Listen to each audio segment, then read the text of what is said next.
remember the exact shade of the dress he wore the night I found out. It was a cheap navy shirt, the sort you buy when you want to look casual and careless at the same time.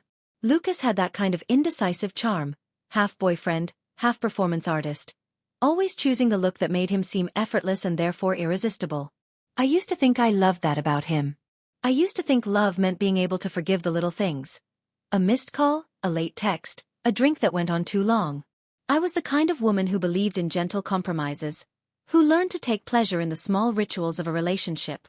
I made coffee exactly the way he liked it. I bookmarked articles for him. I laughed at his jokes even when they stopped being funny. When I saw the photo, just one blurry, taken from an angle that betrayed more than it showed, I felt the world slide sideways like a room tipped on its hinges. There was Lucas, the casual navy shirt, and a hand at his waist that was not mine. The blurred smile of the other person cut through me. My name was on his lips in 1,000 private ways, and suddenly it belonged to someone else. They called it cheating, and the word landed flat and clinical on the page. But the thing that burned the most was not the act itself. It was the revelation of how ordinary it had become. He had been making a life that accommodated someone else's presence, folding me into a pattern that I could no longer trust. He hadn't even lied in any spectacular way. He lied by omission, by a lifetime of small empty promises, by calendar entries that hid weekends, by a warmth that wasn't mine. Betrayal isn't always an explosion. Sometimes it's a slow, crowded suffocation. I could have screamed. I could have confronted him, flung the photo at his face, demanded explanations that would have sounded like weapons. I could have been the hysterical woman in a hotel hallway, the messy drama that demands a reaction. Instead, I did what I do best. I listened to the voice in my head that said, quietly, with an almost surgical calm, "Observe." There is a misconception that revenge is a storm. Something ineffable, eruptive, unstoppable. It isn't. Revenge is arithmetic. It is patience and measures and an economy of heartbeats. It is knowing which things to spend and which to hoard and how to time the strike so that the person you dismantle cannot pick up the pieces in time. That night, I began adding. I called Claire, because that was her name, the woman in the picture, only to hear her laugh in a way that tasted like victory. She was charming in the exact way Lucas loved. Bright, dramatic, tuned to applause. I pretended not to know. I asked about the cafe, about the painting in the background of the photo. She answered as if we were already allies, as if this was no more than a story to tell at brunch. Her ease made the plan crystallize. I started with small things, public inconveniences that would grow into a pattern. Lucas was a manager at a restoration company, handsome in a utilitarian, dusty way, proud of his competence with brick and plaster. His reputation was a pale, careful thing that he treated like a mirror. Reputation can be a wholly private obsession for some men. In his case, it was a currency he spent liberally. People trusted Lucas. I would set small trips across that trust, like placing pebbles in a river to slow the flow. I learned everything I could. Not the dark, lurid details. No, I didn't want that kind of revenge. I learned schedules, patterns, the names of his colleagues, the clients who trusted him with heritage facades and their bank accounts. I read his emails, because the password was an old joke between us, the kind of intimate thing you stop changing because you're soft with history. He had left doors ajar. People always do. Men who are certain they will not be looked at rarely lock their windows. From the outside my life looked intact. Friends saw me smiling at dinners. Neighbors saw me watering my window herbs. The world had no idea of the machine that was assembling itself quietly in my apartment. I kept a notebook, neat columns like the ones accountants use, and filled it with names, times, microsequences. The notebook was my talisman. I wrote down when Lucas texted his secretary, when he pulled away in conversation, when his lies began and where they went. That first month my handwriting was jagged with rage. Then it softened. Strategy smooths the hairline fractures of anger. There were rules. Rule 1. Never be brutish. Brute force is messy.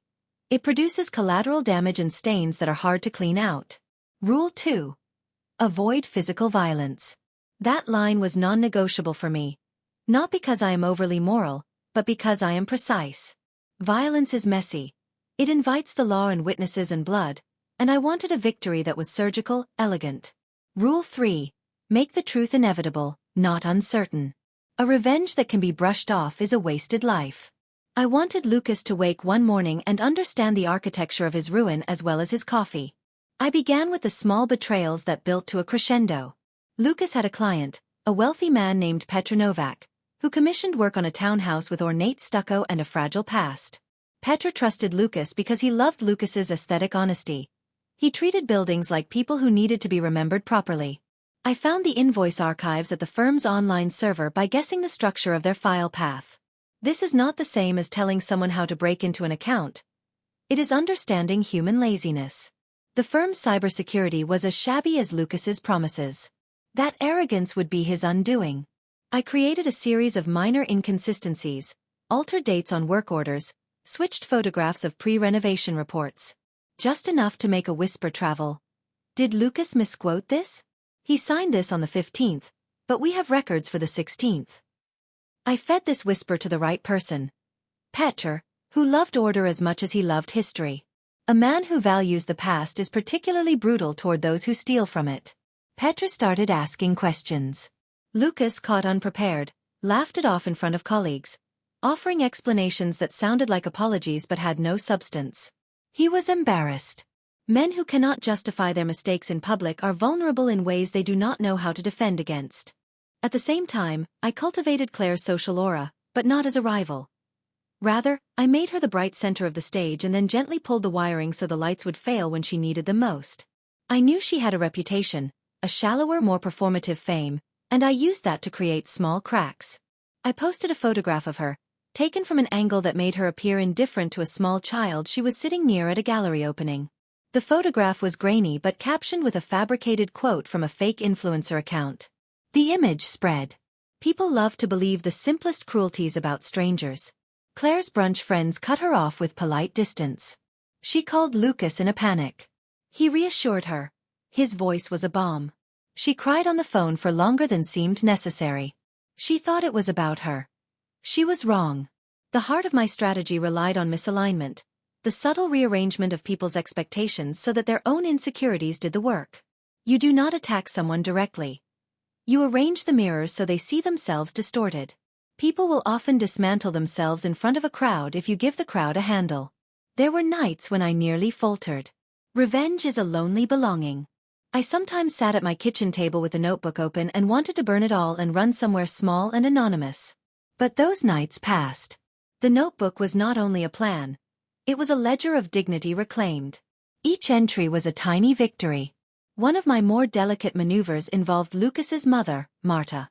She was a small woman with large expectations, the kind who softened into pride when her son succeeded. I managed to obtain a design mock-up for a charity gala Lucas's firm was restoring, and altered it, subtlety again, so that a sponsor's name, one with a long memory and a thicker ledger, was omitted. The omission caused a private letter to be drafted, then leaked, and then circulated in the exact circles that mattered. Sponsors were nervous. The gala's board demanded explanations. Lucas fumbled. He was used to solving problems with charm and bravado. Charm is useless when contracts fray. His voice, once steady, trembled in meetings. People noticed. At every turn I watched how quickly Lucas moved from rage to self-justification. Men like him have a vocabulary of entitlement that softens them back into being forgiven. I waited until the vocabulary would not suffice. I timed actions to resist his charm. If he apologized publicly, I pushed another pebble into the river. This time a whisper that one of his restored facades had serious structural flaws. Petr, needing to be right, became the engineer of Lucas's downfall. He demanded forensic reports. The reports, some of them expertly exaggerated by a friend of mine who owed me a favor, showed cracks that looked like negligence. The company put Lucas on leave pending investigation. I did not celebrate his suspension. I stayed sober because this was not the climax. It was the middle movement. The public tempo was shifting. His name, once like a smooth coin passed between polite hands, began to accumulate heat. Claire tried to call me once. Her voice on the phone was a mixture of fear and petty defiance. "Emma," she said, as if we were children competing for a toy, "this is getting ugly. Why are you doing this?" She thought it was about her. That was the mistake. I told her plainly, "You hurt me by standing where you shouldn't. I am simply rearranging the furniture so you can see the floor." Her silence at the other end was an admission. People assume that a revenge story must end with some final humiliation, a viral video, a screaming confrontation in a restaurant. There are stories like that, and they make for tidy narratives. I wanted something else. I wanted him to see the architecture of his ruin, to understand the slow collapse of all his small banks of trust. So I arranged the most exquisite of reckonings. A gala that was nothing more than a stage for truth. The charity gala was rescheduled. The board had insisted on a public apology from the firm for the delayed restoration of a historic property. Lucas, desperate to salvage his reputation, agreed to speak. I had the power to influence attendance because I knew who his backers were. I had cultivated rumors in exactly the right pattern. The night of the gala, the room was full of the city's carefully curated faces. Great chandeliers hung like judgment from the ceiling. Lucas stood at the podium, his navy shirt now hemmed with an anxious sheen. He spoke about dedication and restoration and respect for history. His voice was tight but practiced. He had rehearsed his humility. Then Petr took the stage. Petr always had the presence of a man who had decided the world was built for his precision. He delivered a speech that at first seemed complimentary, a background of measured praise. Then, like a slow pivot, the speech changed. He described the meaning of restoration not in the abstract but with painful specificity.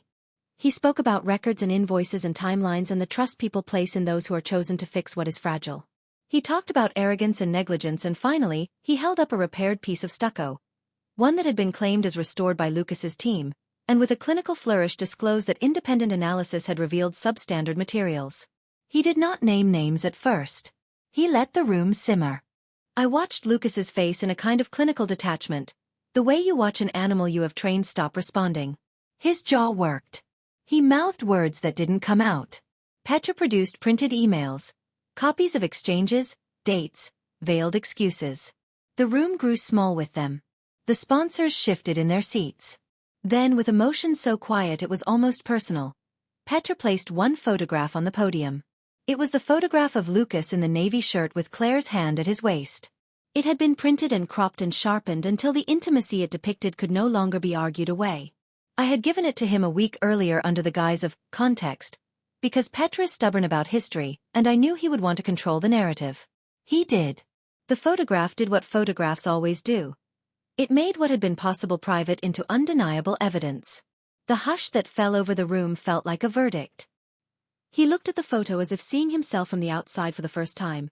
No longer the charming man at the center of small parties, but someone who had betrayed trust not only intimate but professional. The betrayal was no longer only mine. It belonged now to everyone who had believed him. He tried to speak. His apology sounded like a rehearsed instrument. People clapped politely, not from forgiveness but from the discomfort of not knowing whether to leave the room. Claire sat at a table across the hall, her face a pale mask of fury and fear. She exchanged a look with Lucas, an anger that recognized a partner in crime but not an equal. They both wanted to salvage, to bargain, to buy their way back into good standing. The market for integrity had closed, at least for that night, and no amount of charm could reopen it. After that night, Lucas's world shrank. Contracts evaporated. Colleagues who had once toasted him found reasons to be elsewhere. He began to get calls from clients, quiet, thin-tongued conversations where men said, "We need to think about reputational risk." Reputation is a brittle currency. Once cracked, it defaults. I did not want him penniless or ruined beyond possibility. I wanted him measured. There is a strange satisfaction in watching someone be forced to reckon with the consequences of their choices. His mother called me once, a voice trembling with a disapproval that belonged more to the old woman than to me. She wanted to know why. I told her a condensed truth. That trust is not a toy, that you cannot treat the people who love you like placeholders. She cried, quietly, and I thought I heard in her voice a recognition that maybe she had raised him without teaching him how to be small and careful. Months passed. Claire left the city in a sudden dramatic way that she tried to frame as a reinvention. I read about her in a gossip column that praised her new beginning, in a way that made my throat close. She would be fine. People with charisma always are.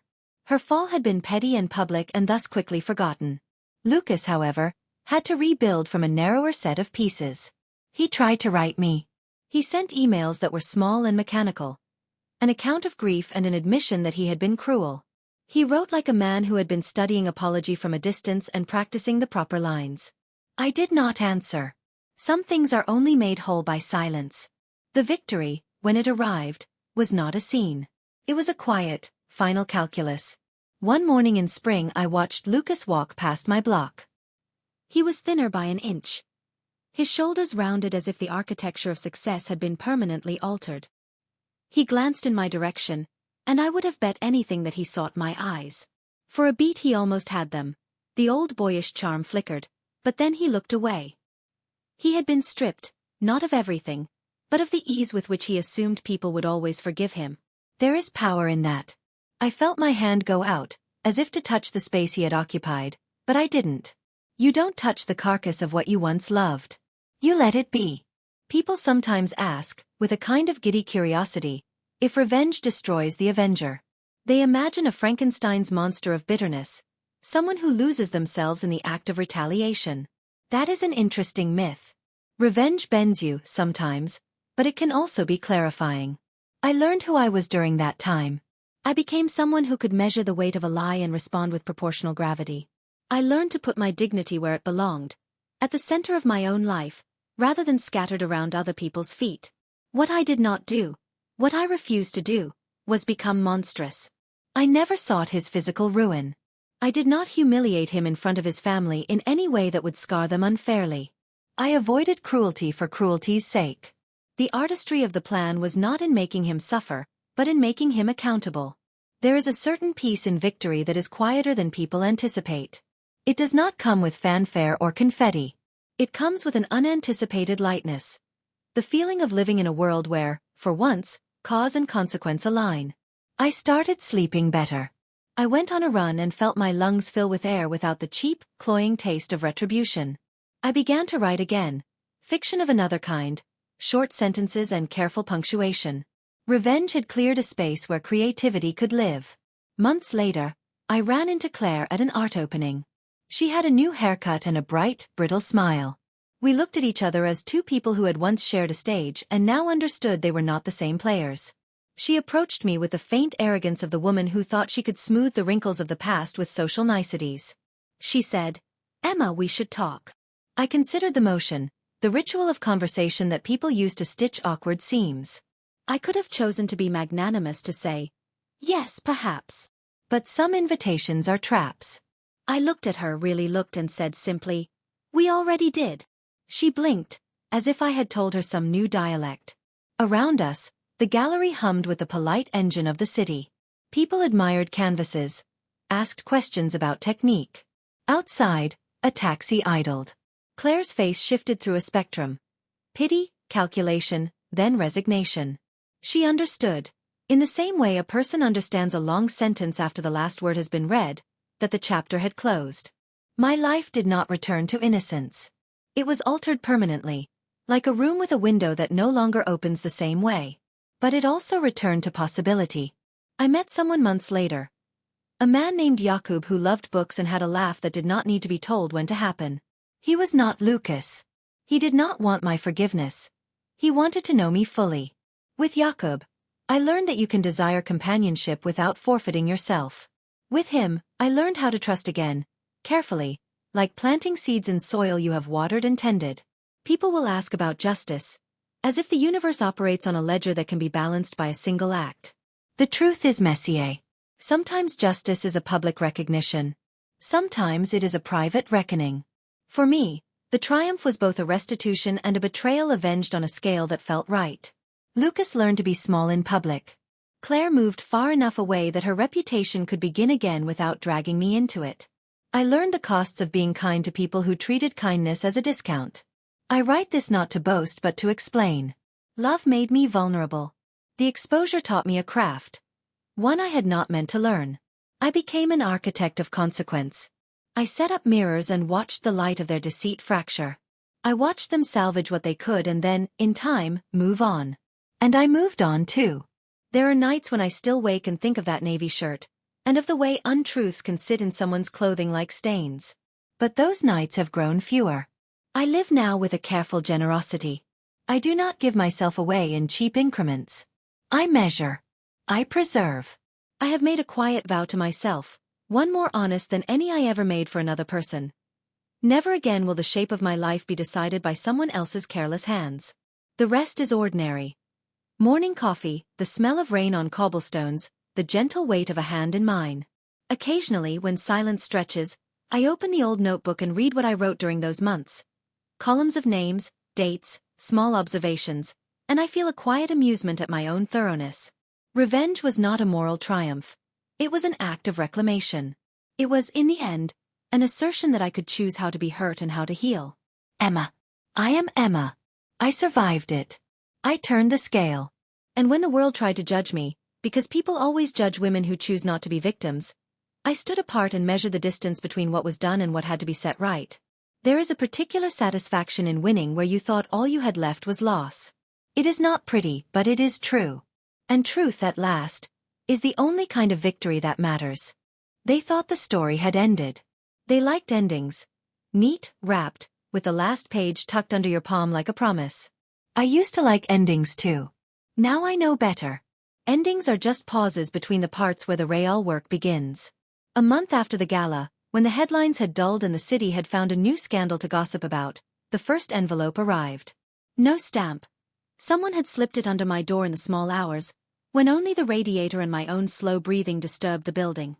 The envelope was heavy with a particular tack of good paper, and inside was a single photograph. My notebook, open to a page that listed dates, names, email headers, and a sentence I had crossed out weeks before. Petra supplied image, Claire threaded. The photograph had been taken from a high angle. Whoever had taken it knew my handwriting. Someone had been in my apartment. For a moment my heartbeat behaved like an animal that had been surprised in the woods. I told myself it was a mistake. The building had thin walls. Maybe a neighbor had found the notebook at a dump. Then another envelope arrived. Slid under the same door 2 nights later. This one contained a small piece of plaster. A shard from the townhouse that had begun the cascade. It was wrapped in tissue paper and pressed with a note. Your ledger is pretty. Too pretty. Keep quiet and you'll keep breathing. I sealed the windows that night with tape I found in my kitchen drawer and sat at the table until dawn, watching the street below. I had been precise in my reckoning with Lucas. Precision had been my shield. I had never imagined that precision could be used as proof against me. The next morning I called Jakub. He picked up after the second ring. His voice cheerful in a way that made me ashamed for how easily I lied to him. Morning, he said. Coffee at 9? I need you, I lied back. He was at my door within the hour, a warm presence with a book under his arm. When he saw the envelopes on the table, his face shifted from curiosity to concern. Emma, what is? I did not tell him everything. There are truths you protect even from people you love because they are blueprints for violence. I told him there had been threats, that someone had been in my building. He put his hand on my arm and ducked his head like he wanted to press his forehead into my shoulder and make the world smaller. We'll go to the police, he said. I thought of Marta's trembling voice, of Petra's clinical pivot, of Claire's brittle smile, and I heard again, the voice that had learned to observe. Observe, then act. The police would open a file, maybe make a report, and then the file would find its place in a bureaucratic graveyard. Revenge had taught me to work with systems, to understand the speed of consequence. This was not a case for a report. This was a case for strategy. The blackmailer spoke through the photographs. Every communication after the envelopes came as an image. A print of a screen with an email I had once saved, a shot of the back of Marta's head at a small family dinner, a photograph of Jakub standing outside the bookstore, where he sold the idea of ordinary days. The pattern was not just to frighten me but to map my life, to show that the architecture of my privacy had been scanned. Walls, doors, people I loved. Their demand was simple and filthy in its economy. Stop the quiet. Withdraw your actions. Publicly recant. Or else. I had spent months teaching a city how to read Lucas. Now someone was teaching me how to read myself. Show by show, exposure by exposure. The irony tasted like iron. The first instinct is always to fight the blackmailer directly. Trace the phone, trace the hand that left the envelopes, go loud. But the person who had photographed my notebook had thought to use paper and prints rather than digital signals. Whoever they were, they understood that the things you leave physical are the things lapidary enough to break you with. Whoever they were, they had read my textbook on human slowness and used my own mode against me. So I adapted. Rule: never let fear compress your thinking. Rule 2. Gather what the blackmailer cannot predict. I began with surveillance. Not for the police but for myself. I watched the delivery routes of the building's cleaning staff, the times the maintenance man climbed the stairs, the neighbor who walked her dog at 3 in the morning. I installed a cheap camera in the hallway outside my door, the kind you buy to watch parcels. It was crude and clumsy, but it worked in the little way a knife does when you know where to cut. On the third morning, the camera captured a woman in a coat too light for the season slipping an envelope under my door and walking away. Her gait was quick and practiced. She kept her head down. In the grainy footage she looked like a figure from an old film. I isolated the frame and enlarged it until the edges blurred. There was a bracelet, a small ring that looped on her left index finger. Not much, but it was something. I did a lot with something. At the same time I fed a rumor into the city's quieter social circuits. Someone had been buying fragments of plaster and stucco, selling them at a price beneath salvage value to someone who liked collecting trophies. It was nothing more than a whisper, but whispers have a way of finding the ears of petty collectors. Within a week, a man contacted me who claimed to have sold me a piece of the townhouse years ago. He sent a photograph, a man with a shaved head and an earring, a grin that expected nothing and expected everything. He asked if I would give him a small reward for relocating another piece. I played him like a card. I asked for a meeting at a cafe near the river, a place where the light is thin and the crowds change like weather. He came alone. He smelled of cold cigarettes and the river. He said his name was Merrick. He had no reason to lie to me. He claimed the plaster was bought for pennies, sold to a dealer, and the dealer liked women who kept secrets. He said casually, "You got enemies, lady." I leaned forward with the practiced interest of a detective, and also because I wanted to know if being a woman who had once wielded revenge so nicely could now wield curiosity without becoming monstrous. "Who hired the dealer?" I asked. He shrugged. "People sometimes hire boys for small errands. They don't do the talking." He tapped his phone with a scarred thumb. "But I can find out for a price. It is important to note. I did not pay him. I invited him into a small spiral. I told him another story, about a woman named Emma who kept terrible secrets and might have more plaster hidden in a storage room. I promised a reward for the finder. The promise was a lie. It was bait. He bit. 2 days later he returned with another photograph, grainy and inconclusive, showing a hand holding a notebook page and a small bracelet left on a stair. He thought he was helping me. He thought I was the client he'd been promised. In truth, he was delivering the proof I needed. The dealer's net was shallow and centered around people who like small spoils. The trail did not climb into the city's corporate towers.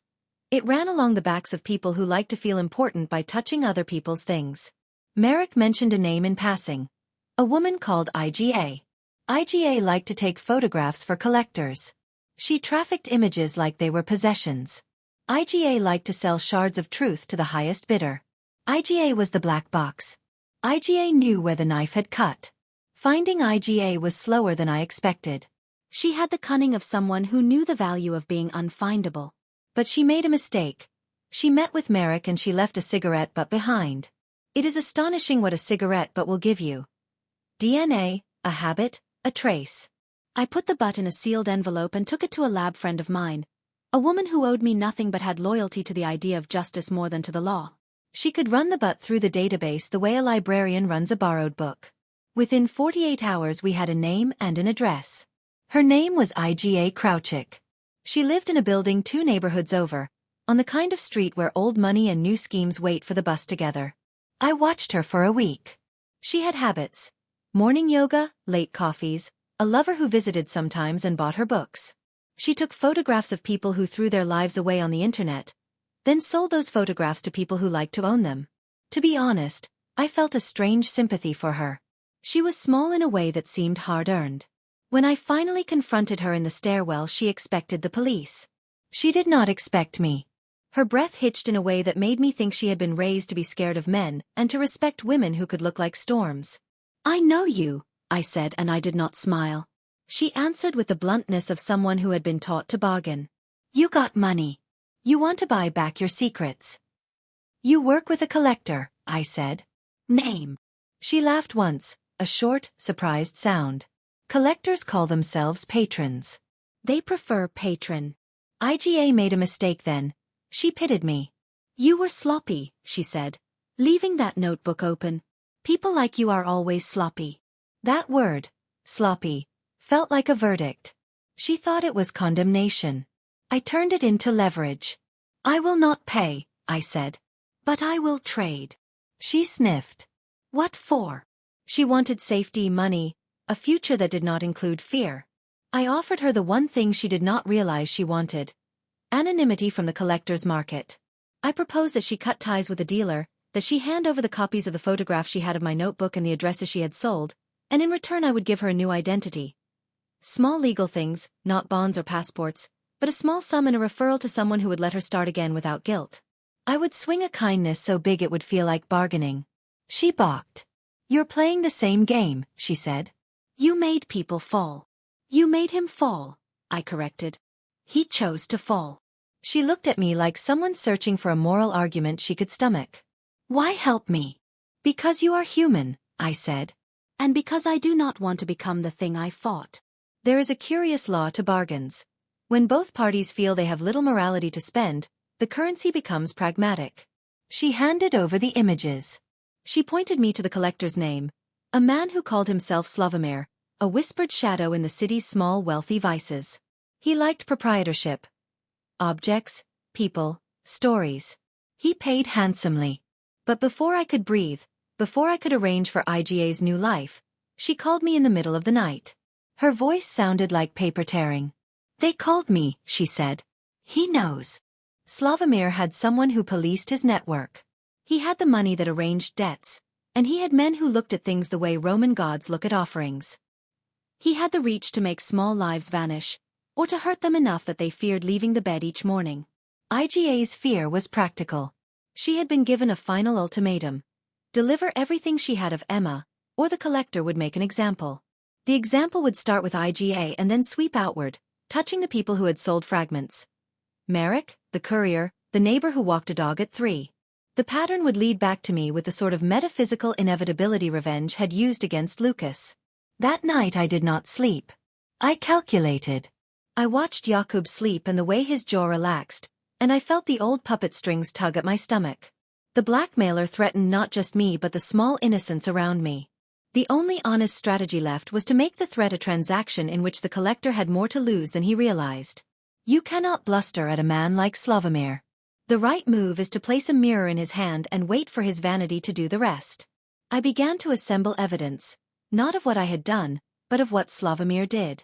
He collected ruins. He collected secrets.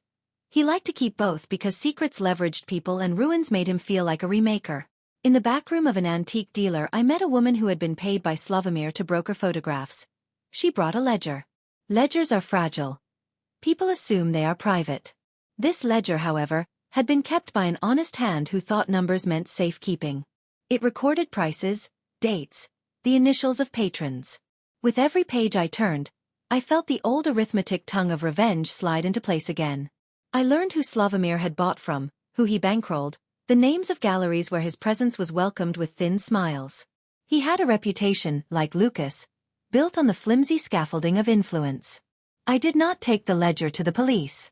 I took it to a small group of people who hated being small, a journalist who lived for the smell of scandal, a lawyer who had once worked for a non-profit that defended the exploited, and a woman from the city's heritage board who had watched her life's work be used as collateral.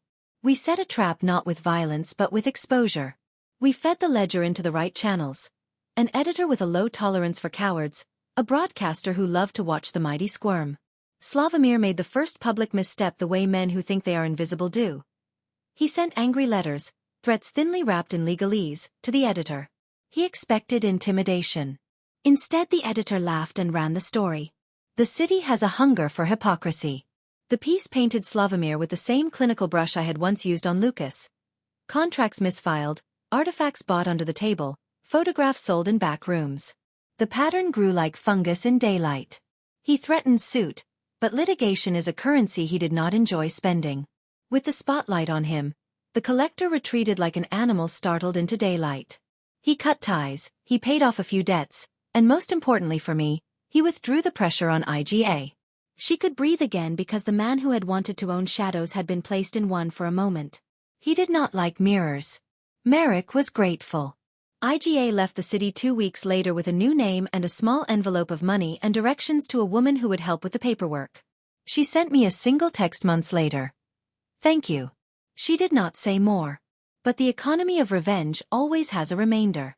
I had won this round by the arithmetic I trusted. Slavomir had been forced to choose his reputation over his appetite. And yet something had shifted inside me. The ledger I burned in my sink the night I signed the witness statements felt heavy in a way that money cannot buy. I had used the tools I once condemned. I had traded leverage with a man who collected leverages. The moral calculus had no neat zero. Weeks later I caught my reflection in the window while making coffee. The woman who stared back was not the naive Emma who once folded other people's quirks into the shape of her life. Neither was she the surgical avenger with a notebook and a ledger. She was someone who had learned that to protect the life you loved you sometimes had to step into the dark corridors where others waited with knives. Jakub noticed the change before I did. "You're quieter," he said one evening. "You look like you're carrying something." I thought about telling him everything and then realized some things are better kept as architecture. Load-bearing walls that you do not mention because they will collapse if you name them. Instead I kissed him, and the city hummed and we slept. The envelope under my door never returned. Still, the idea of being watched had a way of burrowing under sleep. Sometimes when I walked past the townhouse that had started everything I looked up at the repaired facade and felt a fictional gratitude toward the stones. They had been instruments in a larger human drama. They had no moral compass and therefore no guilt. People, however, are different. One night, nearly 3 months after the Slavomir story ran, I reached into the closet for an old scarf and found, tucked into the seam, a small scrap of paper. In my own handwriting, an old habit of mine to leave notes to myself, were the words, "Observe." Then below it, in a different hand, neat and cold, "We noticed you noticing." I held the scrap and felt the air shrink. The chase had never really been about plaster and photographs. It had been about the idea that someone could rearrange my life and walk away untouched. The presence that left the scrap had not been Slavomir's men or Marek's courier. It was subtler, closer, and patient. I put the scrap into my pocket and went to bed. In the dark, I could hear the city breathe. Victory had taste, and fear had a flavor of its own. The ledger of my life was no longer a single document. It was a network of smalities and people and choices. I had won important battles and lost a measure of innocence. And in the morning, when the light came in the same way it always had, I made coffee for Jakub and for myself. I set the kettle, watched steam climb like a small white promise, and went about the day with the quiet machine of observation humbly restarted in my chest. I had become someone who could protect what she loved without becoming the monster that others warned me about. But I had also learned to watch for the scrap of paper kind of threat. The ones that do not announce themselves with envelopes but with a single precise sentence that sits in your coat like an accusation. I folded a new notebook. I began again, adding columns, names, dates, small favors, and the faces of the people I loved. If someone wanted to keep me quiet, they would have to be willing to dismantle more than a reputation. They would have to dismantle a life. Let them try. Emma. It began with the sound of a camera shutter. Not loud, just a soft click, like a throat clearing behind glass. I heard it while standing at the window one morning, mug in hand, looking at the street that had become too familiar. The steam from my coffee drew a thin fog on the glass, and through it, for half a heartbeat, I thought I saw a figure across the road. No movement. Just a lens catching the morning sun. Then, nothing. I didn't run. I didn't panic. I did what I had trained myself to do. I observed. Over the next few days, the signs multiplied like small echoes of a thought you can't stop replaying. My emails opened themselves. A book on my shelf had been moved half an inch. My neighbor's dog stopped barking when I passed, as if someone had learned my rhythm, bribed the animal with silence. This wasn't Slavomir. He had been gutted publicly and was too busy saving what was left of his empire. This was someone else. Someone quieter, more deliberate. Someone studying me the way I once studied Lucas. I started carrying the new notebook everywhere. Not for revenge. For control. Writing made reality solid. Every noise, every time a car stopped outside my building, every unfamiliar face, I recorded it all. I even drew diagrams of the street. Order against chaos. It was the only religion I trusted. Jakub noticed.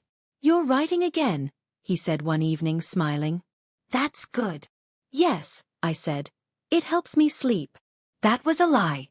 I hadn't slept properly in weeks. Then one night, the pattern broke. When I returned home after work, my door was slightly ajar. barely, like a breath between wood and frame. Inside, everything looked untouched. Everything except the notebook, lying open on the table. On the last written line, someone had drawn a small symbol. An eye. Just an outline. Perfectly centered. No note. No threat. Just that. And that was worse. Because whoever it was didn't want to frighten me. They wanted me to notice. I sat in that chair until the light outside began to fade, replaying every choice I had made since Lucas. Every time I had looked into the darkness and thought I was the only one watching back. What if the act of observation had become contagious? What if, by exposing others, I had taught someone how to expose me? In the following days, I began tracing everyone who had ever touched my life since the beginning. Petter, the journalist, IGA, even Marta. All accounted for. All clean. Except one name I had never checked. The lawyer who'd helped publish Slavomir's scandal. Her name was Eliza Conrad.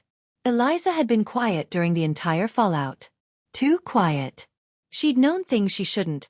Exact times, dates, private emails I had never shown anyone. When I called her office, her assistant said she was working abroad. When I checked the firm's website, her profile had vanished. And yet, 2 days later, an email arrived from an anonymous sender. Subject: You should stop digging, Emma.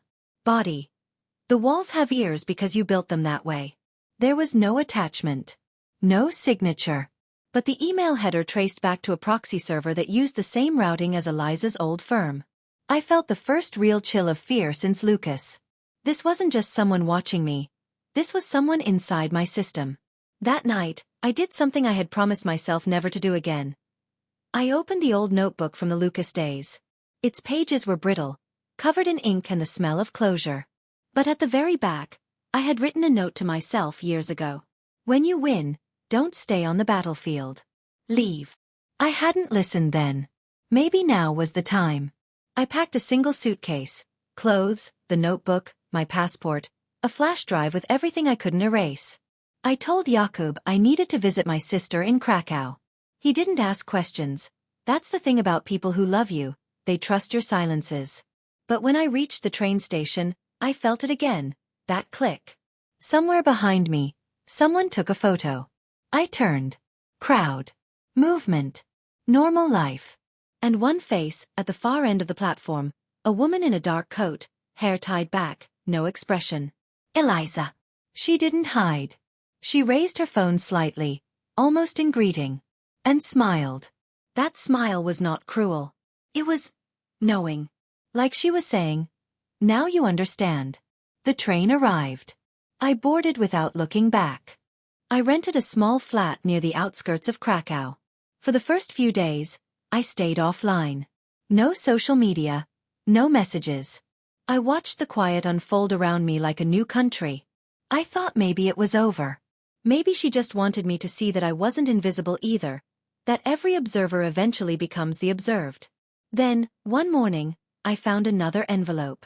This one wasn't under the door. It was taped to the mirror. Inside, a single page from my new notebook, torn neatly, with my handwriting. Except I hadn't written on it yet. At the bottom, in her hand. Revenge always leaves a vacancy, Emma. You filled yours with control. What will you do when that control is gone? For the first time I laughed. Not because it was funny, but because I finally understood. Eliza wasn't threatening me. She was finishing my lesson. She had been there during Slavomir's collapse, watching me use precision to dismantle another life. She learned from me.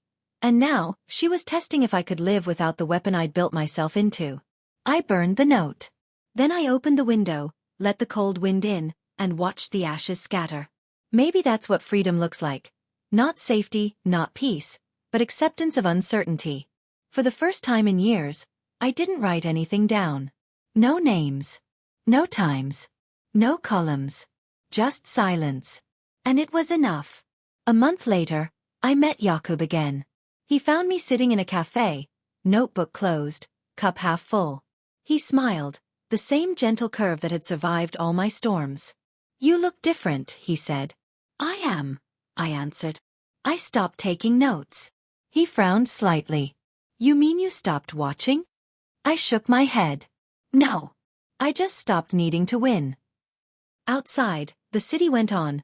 Buses, footsteps, the endless repetition of ordinary life.